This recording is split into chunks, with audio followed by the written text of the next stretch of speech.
The best film and drama soundtracks of all time, when music becomes story. Soundtracks serve as the emotional backbone of cinematic and dramatic storytelling. Beyond simply accompanying visuals, they shape the narrative, amplify emotion, and often transcend the screen to become cultural milestones.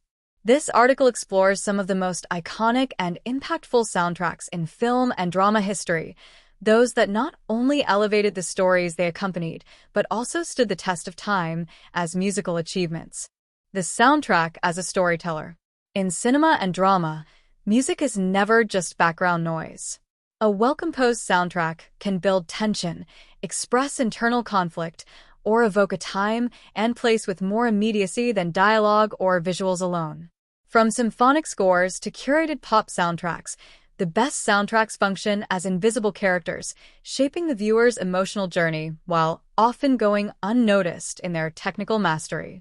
Over the decades, certain soundtracks have stood out not just for their compositional brilliance, but also for how intimately they are woven into the identity of the film or drama. This article examines the best of the best, soundtracks that redefined genres, broke boundaries, and embedded themselves in global cultural memory. The Godfather, 1972, composer Nino Rota. The soundtrack to The Godfather is not merely a musical backdrop, it is a foundational pillar of the film's mythos and one of the most iconic soundscapes in cinematic history. Composed by Nino Rota, the score captures the duality of the Corleone family legacy, majestic tradition entangled with ruthless violence. At the heart of the soundtrack is the main title theme, also known as the Godfather Waltz. Its simple but emotionally loaded melody is built on a melancholic motif played by solo trumpet, later enriched by strings and orchestral layers. The theme evokes an old-world nostalgia, a yearning for the family's Sicilian roots, and at the same time, a profound sense of loss, inevitability, and fatalism. Rota's music is deceptively simple. The recurring motifs give the film a strong emotional cohesion, acting almost like a Greek chorus, whispering sorrow, pride, and warning throughout the story. The waltz rhythm serves as a metaphor. It dances between loyalty and betrayal, love and vengeance, tradition and change. The use of minor keys and modal harmony lends a haunting, timeless quality that never feels dated, even decades after its release. Another standout piece is Love Theme from The Godfather, a tender, tragic melody that underscores the doomed romance between Michael Corleone and Apollonia. Its gentle arrangement, at times played with strings, mandolin, or solo piano, offers fleeting moments of beauty and human vulnerability amidst the film's otherwise dark tone. This contrast makes the violence and moral corruption of the Corleone world feel all the more jarring and tragic. Interestingly, the music was almost disqualified from the Academy Awards because Rota had reused part of the main theme from an earlier score he wrote for an Italian film, Fortunella, 1958. Despite the controversy, the soundtrack won a Grammy Award for Best Original Score and has since been considered one of the greatest film compositions of all time. Legacy and influence. Cultural iconography. The Godfather theme has become a universal symbol for the mafia genre. It is frequently referenced, parodied, and reinterpreted in countless films, TV shows, and commercials. Emotional impact. The music deepens the film's emotional complexity, transforming a crime saga into a tragic family opera. Musical brilliance. Rota's score demonstrates how a film soundtrack can elevate narrative structure, define character arcs, and create an enduring atmosphere of psychological tension and cultural identity. Rota's work on The Godfather shows that the best soundtracks don't just accompany a film, they embody its soul. His compositions remain inseparable from the visual storytelling of Francis Ford Coppola's masterpiece, continuing to captivate audiences and influence composers to this day. Schindler's List, 1993. Composer, John Williams. When director Steven Spielberg approached John Williams to compose the score for Schindler's List, the composer reportedly responded, "You need a better composer than I am for this." Spielberg replied, "I know, but they're all dead." This exchange reflects the immense emotional gravity and historical responsibility that surrounded the creation of this soundtrack, and the extraordinary sensitivity Williams brought to it. The Schindler's List score is one of the most haunting and emotionally profound compositions in cinematic history. At its core is the solo violin, performed with breathtaking nuance by the legendary Itzhak Perlman, whose performance carries the full weight of 6 million silenced lives. The violin is not just an instrument here, it becomes a voice for the voiceless, weeping gently in the background of humanity's darkest chapter. Thematic and emotional depth. Williams eschewed grandeur or overt dramatics in favor of austere, intimate melodies, mirroring the personal stories embedded in the larger historical tragedy. The main theme, melancholic, slow, and devastatingly beautiful, reflects both mourning and fragile hope. It's a piece that never fully resolves, musically echoing the unresolved trauma of the Holocaust. The soundtrack is structured with restraint. There are no overwhelming orchestral swells or cinematic bombast. Instead, there is space, silence, stillness, and reverence that invites the listener to reflect, to grieve, and to feel. The music often enters scenes subtly, creating an undercurrent of sorrow that heightens the visual impact without manipulating it. Musical motifs and symbolism. Solo violin symbolizes innocence lost, individual suffering, and the spiritual resilience of Jewish culture. Sparse orchestration mirrors the emptiness and devastation of war-torn Europe. Yiddish and Jewish melodic influences, embedded in the score structure, these evoke cultural identity, faith, and tradition amidst destruction. Some tracks, like Remembrances and Theme from Schindler's List, evoke the feeling of elegies, musical laments for those who cannot speak.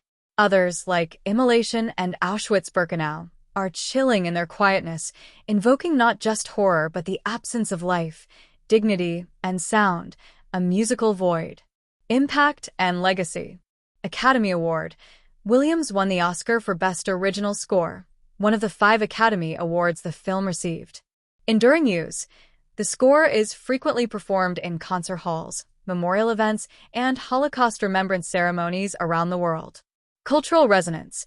Beyond film, the music has become part of the broader cultural remembrance of the Holocaust, contributing to how future generations experience and process this history. Why it stands apart. The score of Schindler's List is not merely a soundtrack. It is a eulogy, a prayer, and a historical testimony rendered in music. It reminds us that film scoring is not always about heightening drama or suspense. Sometimes, its most profound function is to honor silence, to grieve through melody, and to bear witness through sound. In the vast career of John Williams, composer of cinematic epics like Star Wars, Indiana Jones, and Jurassic Park, it is Schindler's List that stands as his most personal and soul-stirring work. It shows how, at its highest level, music can become a moral force, capable of elevating film into collective memory and shared mourning. In the Mood for Love, 2000, various artists/composer, Shigeru Umebayashi. Wong Kar-wai's In the Mood for Love is a film where silence speaks, glances linger, and music fills the spaces where words dare not go. The soundtrack, a blend of original compositions and carefully curated existing pieces, is not just a companion to the film, it is the emotional skeleton that holds the story together. At the heart of this soundscape is Shigeru Umebayashi's Yumeji's theme, a musical phrase so elegantly tragic that it has become virtually synonymous with repressed longing. Yumeji's theme, a waltz for the unspoken. Yumeji's theme, originally composed for another film, Yumeji, 1991, found new life and meaning in the Mood for Love. Built around a repetitive, circular violin motif, it evokes the haunting beauty of unresolved emotion. Its slow, waltz-like tempo creates a hypnotic loop, mirroring the film's themes of emotional entrapment, mischances, and the inability to move forward.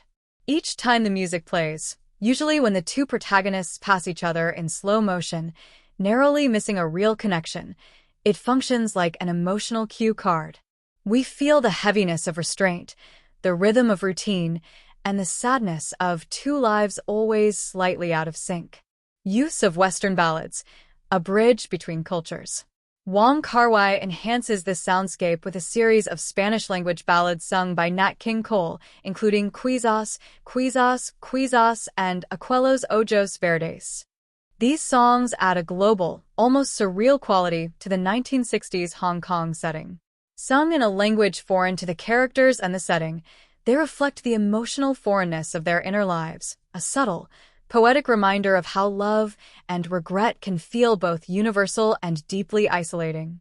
Quizás, Quizás, Quizás, translated, perhaps, perhaps, perhaps, underscores the ambiguity and hesitation of the characters' evolving relationship.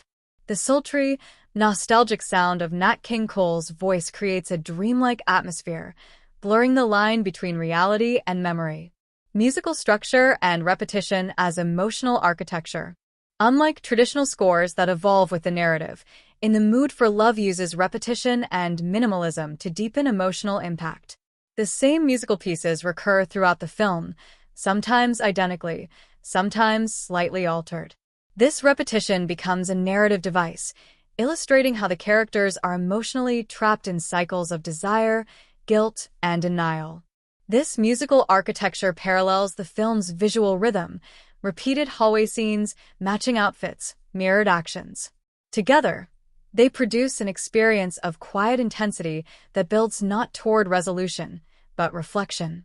Soundtrack as character. The music in the Mood for Love functions like a third protagonist, a quiet observer of love that is never consummated, of feelings that never bloom. It speaks what the characters do not dare say, capturing a kind of melancholic intimacy that words would only cheapen. Where most films use music to heighten action, here it deepens an action. The soundtrack helps the audience understand that emotional stillness is not empty, it is full of suppressed yearning and tension.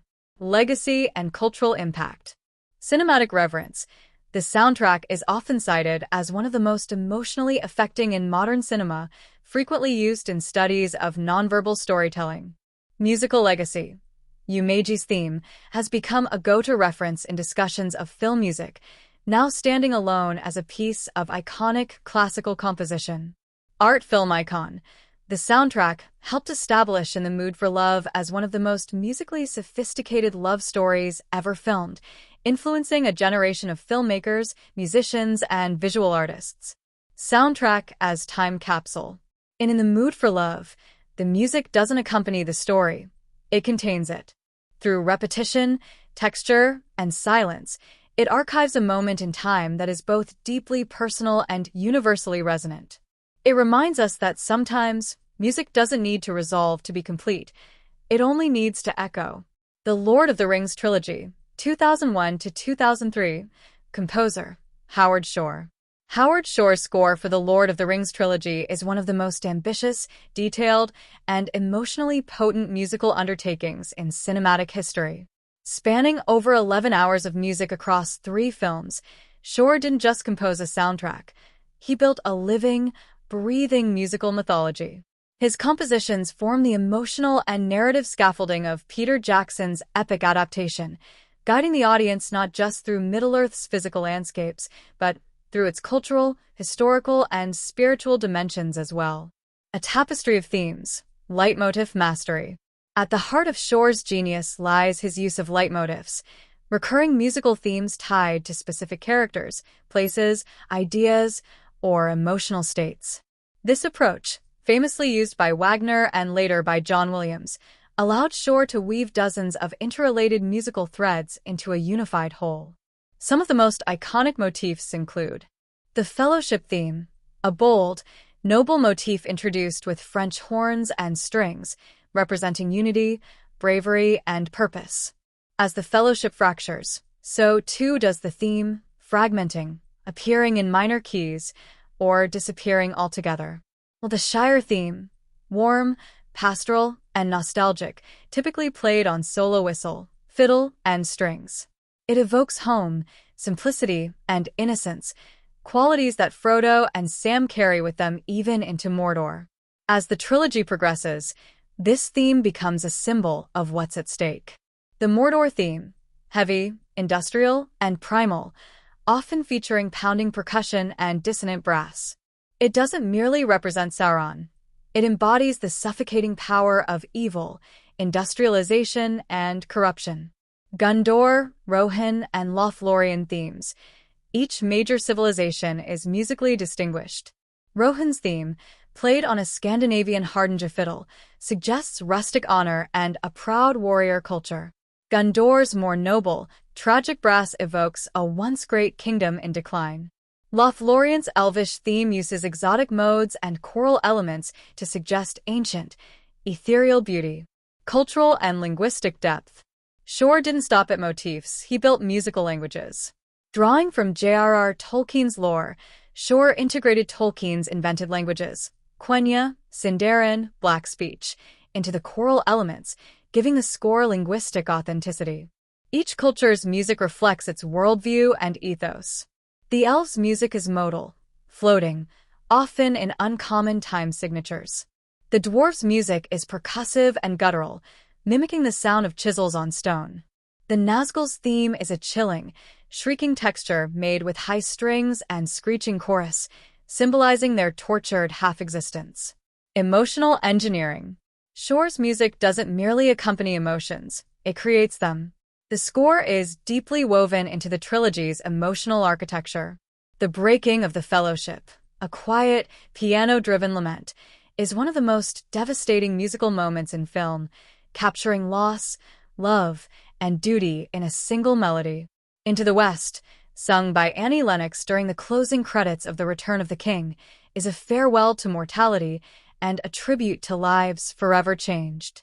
The lighting of the beacons combines breathtaking visuals with swelling orchestration, building from near silence to one of the most triumphant crescendos in film history. Scope and legacy.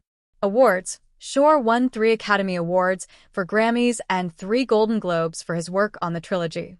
Concert suites. The score has been adapted into orchestral suites and full symphony performances worldwide, attesting to its enduring musical value beyond the screen. Scholarly recognition.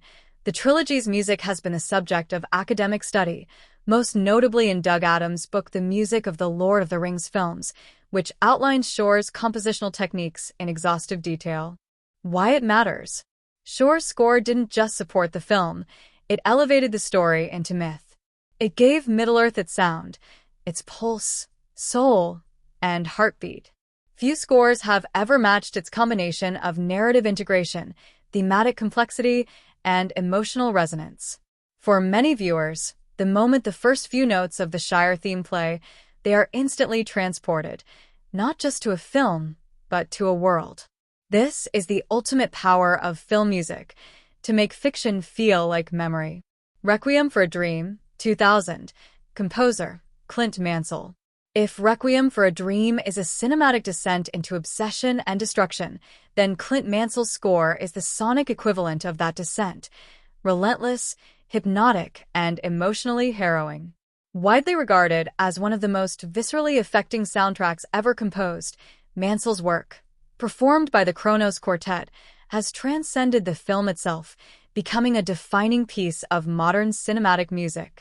Lux Aeterna, an anthem of doom and desire. At the heart of the soundtrack is Lux Aeterna, a piece that has become a cultural icon, reused in film trailers, commercials, and even sports montages. But in its original context, the piece is anything but triumphant. It's an ever-intensifying cycle of string patterns and melancholic chords that express hope spiraling into delusion, beauty dissolving into terror. The composition begins with restrained elegance, slow, minor-key strings that reflect the character's dreams and ambitions. As it builds, layers of sound are added, rapid arpeggios, overlapping harmonies, and a swelling urgency that becomes overwhelming. By the time the music reaches its climax, it has mutated into pure anxiety, no longer a dream, but a nightmare accelerating toward collapse. This metamorphosis mirrors the structure of the film itself, which begins in light and ends in utter despair. The music doesn't just underscore this arc, it forces the audience to feel it in their bodies. The Kronos Quartet and minimalist precision. Mansell chose to work with the avant-garde Kronos Quartet for their ability to blur classical structure with raw emotion. Their string performance gives the score a human vulnerability. Every bow stroke, every tremble of vibrato, feels immediate and visceral. Unlike traditional orchestral bombast, the score's power lies in its tight, minimalistic arrangement, creating a sense of claustrophobia and inevitability. Throughout the film, music is used not just as background, but as narrative propulsion. In montage sequences, such as the rapid-fire drug use scenes, the music acts as an emotional metronome, pacing the viewer's breath and heartbeat. Musical themes and psychological function. Obsession. The score reflects the obsessive repetition of the character's behavior. The looping musical phrases mimic their self-destructive routines, repeated not because they are effective, but because they cannot stop. Descent.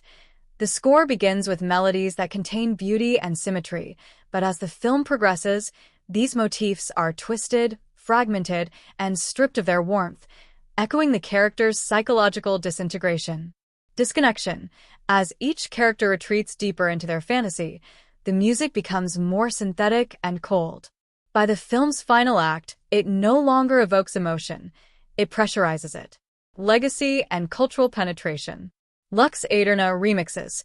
The track was famously reorchestrated into Requiem for a Tower for the trailer of The Two Towers, becoming one of the most reused pieces in trailer history. Cross-media influence. The score has appeared in documentaries, sports videos, political ads, and even video games, often used to create a tone of epic tragedy or ominous urgency. A redefining a genre. Mansell's work helped usher in a new era of minimalist, emotionally direct film scores, influencing composers like Johann Johansson, Max Richter, and even Hans Zimmer's later introspective works. Why it endures. Mansell's score for Requiem for a Dream is not something you merely hear, it's something you survive. It doesn't offer comfort, resolution, or even catharsis. Instead, it mirrors the film's harsh message that dreams, when rooted in delusion, can rot into nightmares. In its simplicity and repetition, the music becomes a requiem not just for the characters, but for anyone seduced by the illusion of control in a chaotic world. La La Land, 2016. Composer, Justin Hurwitz. La La Land, directed by Damien Chazelle and scored by longtime collaborator Justin Hurwitz, is more than just a love letter to classic Hollywood musicals. It is a masterclass in how music can bridge fantasy and heartbreak, nostalgia and modernity. Hurwitz's score brings the story to life with emotional range, melodic elegance, and thematic cohesion, making it one of the most celebrated modern film soundtracks of the 21st century. A revival of the musical form with a modern twist. What sets La La Land apart is its ability to blend the Golden Age musical tradition, think Singin', In the Rain, and An American in Paris, with contemporary storytelling. The music doesn't just serve as backdrop, it moves the story forward, reveals character depth, and evokes the bittersweetness of dreams and time. The film opens with Another Day of Sun, a high-energy ensemble number staged on a Los Angeles freeway. The music is vibrant and optimistic, contrasting with the gridlock setting, symbolizing the tension between aspiration and reality. Throughout the film, music shifts seamlessly between diegetic, played by characters in the film, and non-diegetic, part of the score, blurring the line between fantasy and lived experience. Key musical themes and their emotional weight. Hurwitz's score is anchored by a handful of core themes that evolve along with the characters. Mia and Sebastian's theme. This piano bass motif is the emotional heart of the film. Elegant and wistful, it recurs in various forms, playful, romantic, melancholic, tracing the couple's journey from flirtation to final farewell. The shifting arrangements mirror how their relationship matures, then drifts apart, reminding viewers how love can be real, even when it doesn't last. City of Stars, a deceptively simple waltz, sung by Ryan Gosling and later as a duet with Emma Stone, this piece captures the melancholy of chasing dreams in a city that doesn't promise fulfillment. The minimal instrumentation, paired with intimate vocals, makes it feel like a whispered confession between hopeful souls. Audition, The Fools Who Dream. Performed live on set by Emma Stone, this number becomes a climactic moment of vulnerability. The lyrics, Here's to the fools who dream/crazy as they may seem, encapsulate the film's philosophy, celebrating those who risk everything for their passions. The music swells gradually, capturing the raw emotion of artistic ambition and sacrifice. Instrumentation and style: Old Hollywood with jazz roots. Hurwitz leans heavily on jazz and orchestral textures, integrating them with classic musical theater structure. The use of piano and strings for intimacy, trumpets and upright bass for energy and tension, a lush orchestration during dream sequences and finales, all reinforce the film's stylistic homage to the musicals of the 1950s and 1960s, while maintaining a contemporary emotional sincerity. The jazz elements are especially important, not just as a style, but as a narrative device. Sebastian's Gosling passion for traditional jazz is more than character detail. It's a symbol for authenticity, artistry, and the tension between purism and modern compromise. The epilogue, a musical what if? The film's finale, a sweeping, dialogue-free sequence set to a lush reinterpretation of all the film's themes, is where Hurwitz's genius is most apparent. In this alternate reality montage, we are given a vision of what life could have been had Mia and Sebastian stayed together. The music transitions between motifs from earlier in the film, altered slightly in harmony and orchestration, to convey both nostalgia and resignation. Rather than ending on a high note, Hurwitz concludes the film with a deeply emotional acceptance that some dreams, no matter how beautiful, must be let go. The final chord, like the final glance between the characters, is filled with unspoken love and loss. Awards and cultural impact: Academy Awards, Best Original Score and Best Original Song, City of Stars, among 6 total Oscars for the film. A chart success: the soundtrack reached the top of the Billboard soundtrack charts, and City of Stars became a global hit. Modern classic status: the music is now taught in film scoring courses, studied for its use of recurring themes, character integration, and genre blending. Why it endures: Justin Hurwitz's score for La La Land doesn't just evoke emotion, it orchestrates it. It manages to be both nostalgic and original, light and devastating, personal and universal. Like the film itself, the music is about how dreams lift us, how love shapes us, and how the passage of time leaves a song behind, one we hum long after the story ends. Game of Thrones, 2011 to 2019, composer Ramin Djawadi. In a series as vast, brutal, and emotionally complex as Game of Thrones, music played a critical role in unifying sprawling narratives, amplifying emotional resonance, and giving depth to its many characters and cultures. Ramin Djawadi's score, composed across all 8 seasons, is not just an accompaniment. It is an emotional compass, guiding the audience through political treachery, personal tragedy, and epic warfare. His work became so iconic that many tracks are instantly recognizable to millions, even those who haven't seen the show. A signature theme with global resonance. At the heart of the series lies the main title theme, a sweeping orchestral piece that sets the tone for the series' grandeur and intrigue. Using a powerful blend of cellos, violins, and dulcimer, Djawadi created a melody that is both majestic and mysterious, signaling the complex dance of power that defines Westeros. The choice of cello as the dominant instrument was a bold move. Deep, resonant, and less common in lead roles, it mirrors the dark and shifting moral landscape of the show. The theme's circular, spiraling structure reflects the ever-repeating cycle of power struggles and the rise and fall of families, giving it both musical and narrative symbolism, leitmotifs, and thematic depth. Much like Howard Shore's Lord of the Rings compositions, Djawadi employed leitmotifs, musical signatures attached to characters, houses, or key ideas.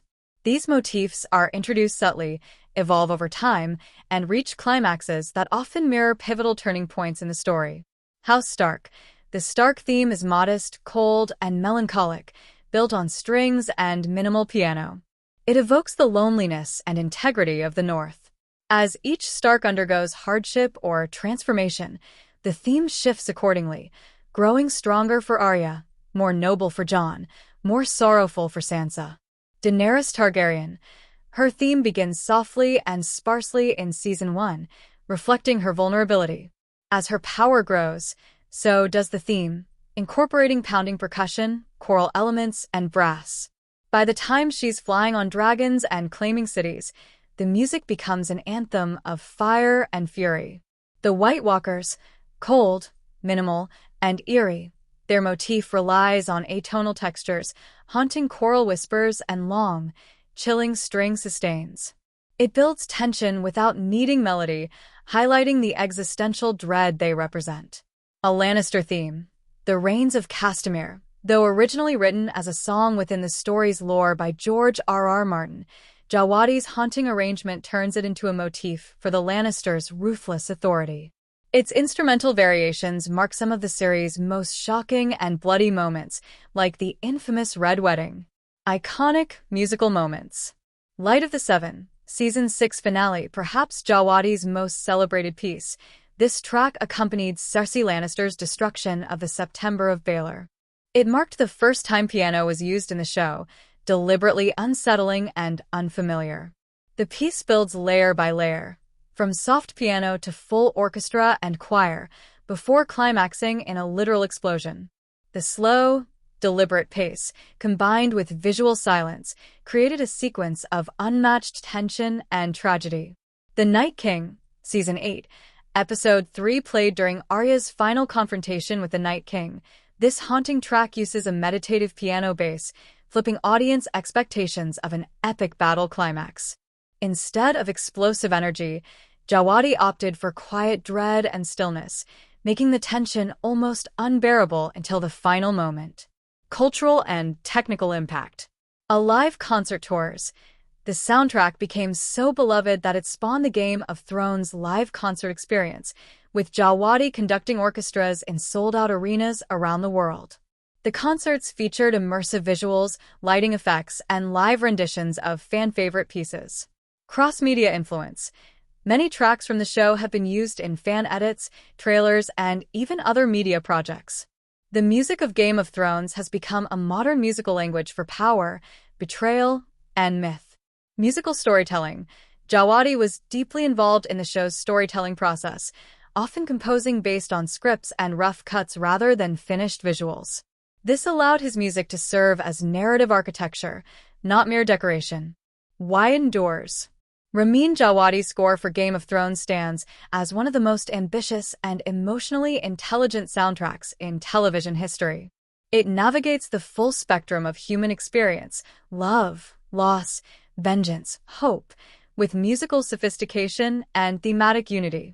Even as opinions about the show's final season remain divided, the score is widely regarded as one of its most consistent and brilliant achievements.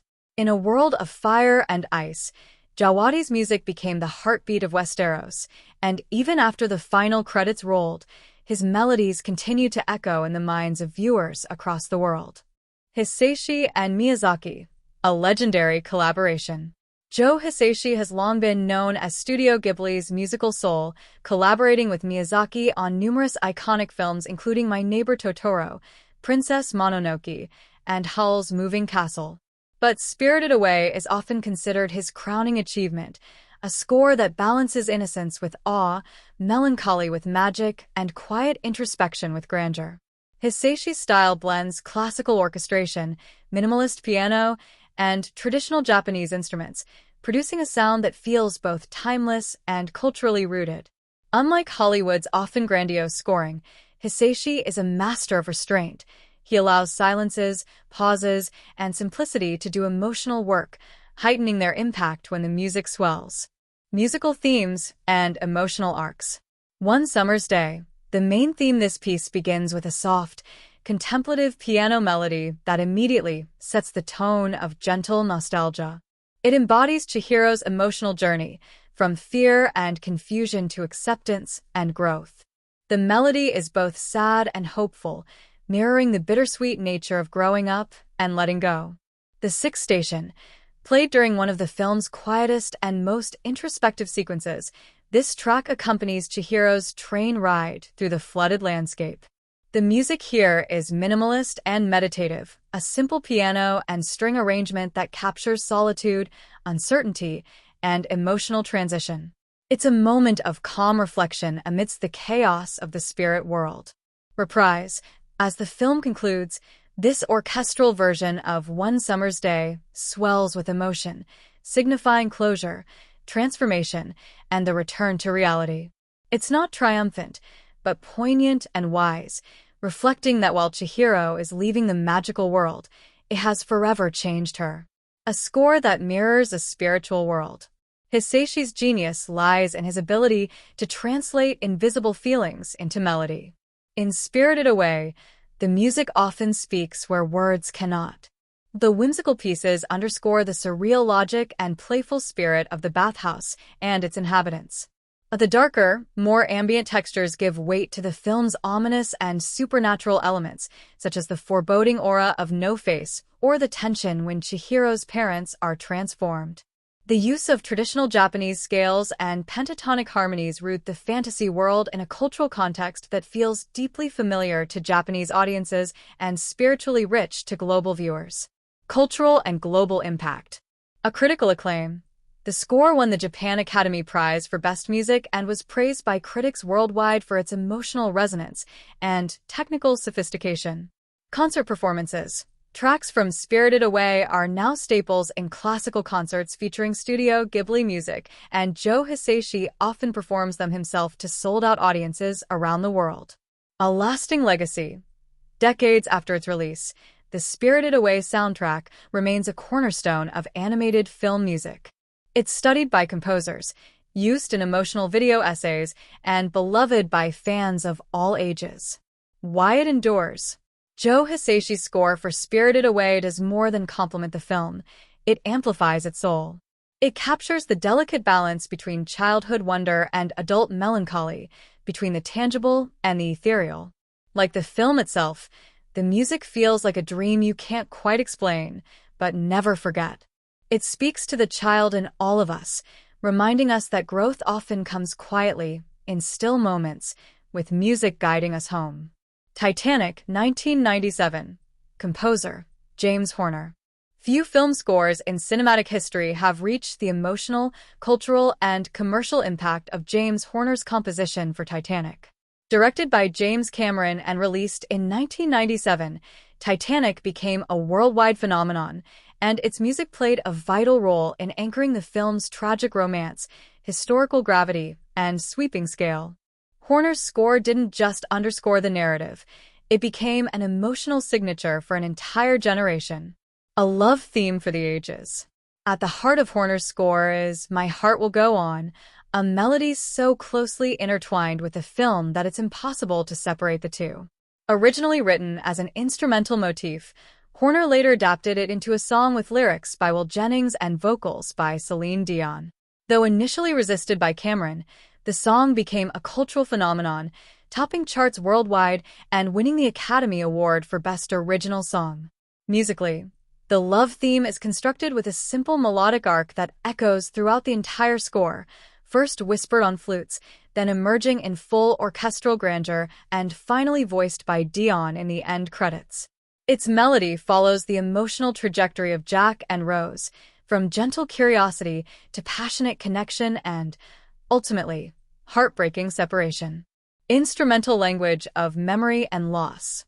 Horner's genius lies in his emotive orchestration and textural sensitivity.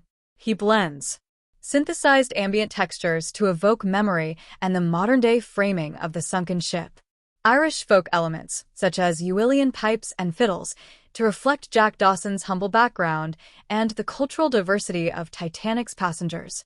Sweeping strings and solo vocals to heighten the romance and human tragedy at the story's core. This layering creates a temporal duality. The music not only brings 1912 to life, but also evokes the ache of remembering it from the distance of decades. It's a score that feels both historically immersive and deeply personal. Key musical moments in the film. Southampton. This piece accompanies the early scenes of the ship's launch and departure. It begins with stately brass and noble strings, evoking the awe of human achievement. But a subtle undercurrent of melancholy foreshadows the doom to come, a musical premonition beneath the surface of grandeur. Rose. This theme is delicate and introspective, played on soft piano and flute. It conveys not just romance, but Rose's emotional awakening and internal transformation. The music grows more complex and fuller as she becomes more self-aware and courageous. The Sinking, this track, spanning multiple movements, is a masterclass in pacing and tension. As the iceberg strikes and chaos unfolds, Horner alternates between urgent, dissonant motifs and achingly slow, tragic phrases. It avoids melodrama, instead offering dignity and sorrow to the unfolding disaster. Hymn to the Sea. One of the most haunting tracks, this mournful piece features Uilleann pipes and choral elements.